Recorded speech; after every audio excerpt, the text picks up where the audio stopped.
दशकं 10 वैकुण्ठवर्धितबलोध भवत्प्रसादात् अम्भोजयोनिरसृजत् किल जीवदेहान् स्तास्नूनि भूरुगमयानि तथा तिरश्च जातेर्मनुष्यनिवहानपि देवभेदान् मिथ्याग्रहास्मि मतिरागविकोपभीतिः अज्ञानवृत्तिमिति पञ्चविधां च सृष्ट्वा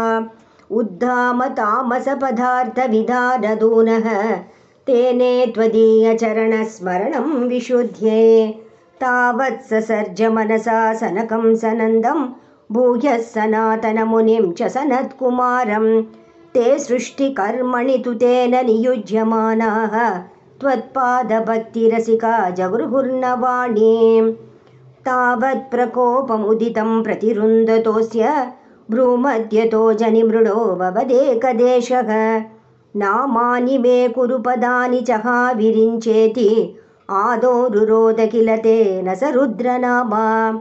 एकादशाह्वयतया च विभिन्नरूपं रुद्रं विदाय दयिता वनिताश्च दत्त्वा तावन्त्यदत्त च पदानि भवत्प्रणुन्नः प्रागप्रजाविरचनाय च सादरं तं रुद्राभिसृष्टभयदाकृतिरुद्रसङ्गसम्पूर्यमाण भुवनत्रयभीतचेताः मा प्रजासृजतपश्चरमङ्गलायेति आचष्टतं कमलभूर्भवदीरितात्मा तस्यादसर्गरसिकस्य मरीचिरत्रिः तत्राङ्गिराकृतमुनिः पुलकः पुलस्त्यः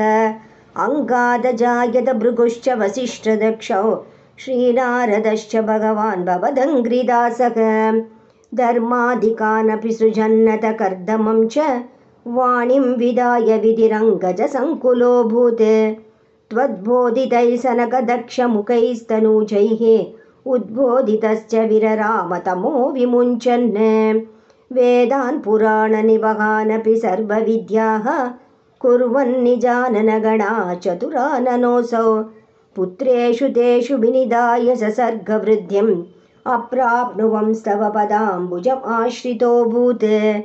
जानन्नुपायमतदेहमजो विभज्य स्त्रीपुंसभावम् अभजन्मनु तद्वधूभ्यां ताभ्यां च मानुषकुलानि विवर्धयंस्त्वं गोविन्दमारुतपुरेश निरुन्धिरोगान् सर्वत्र गोविन्दनाम संकीर्तनं गोविन्द गोविन्द।